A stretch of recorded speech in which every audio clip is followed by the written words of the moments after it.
It was one of my, well, it was the first combat-related death that I witnessed. I'd only been in Hanea for 2 weeks, and we went on a night ambush with a regional force platoon, probably 15 soldiers, and we went out and set up in a typical L formation, a typical ambush. And then the night, it was uneventful. We didn't make contact. So we moved out at first light, and as we were moved to go back to the outpost, and as we were going back,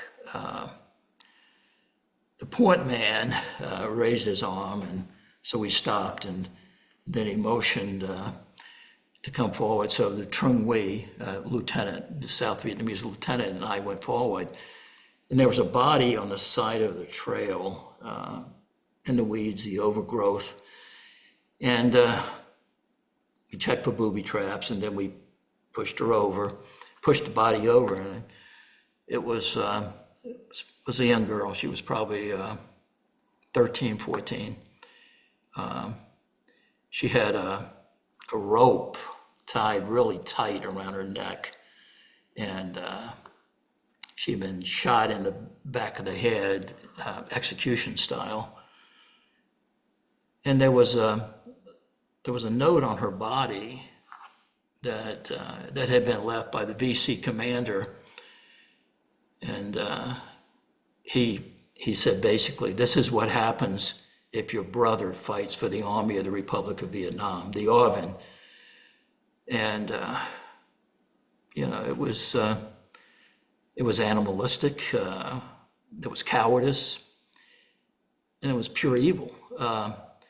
You expect to see soldiers killed in combat.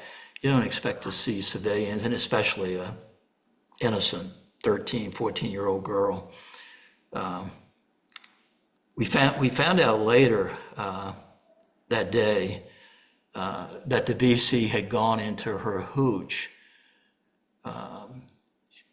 They tied the rope around her neck while her parents were there, and her parents were crying and begging for her life, and they walked her across the rice paddies, through the jungle, and then they got to this trail, and then they just killed her execution style.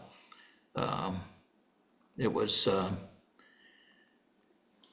I remember, I was visibly impacted.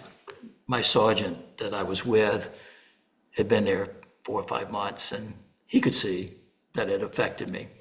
I was not the strong combat infantry lieutenant that I should have been.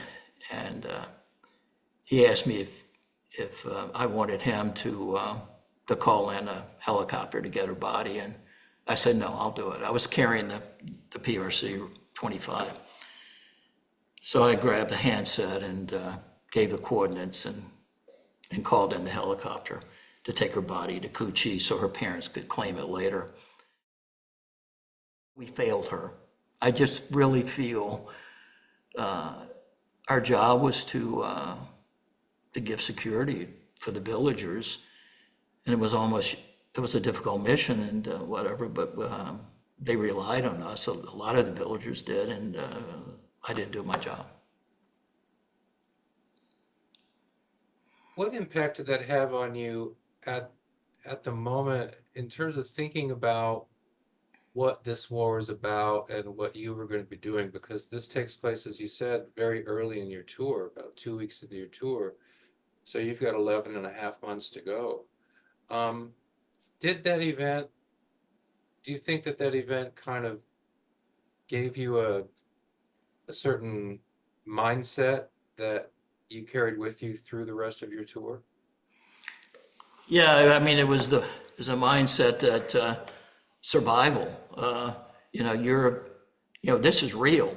We're not talking now training exercises and all. I mean, this is real. You've got an enemy on the other side, and they're willing to do anything.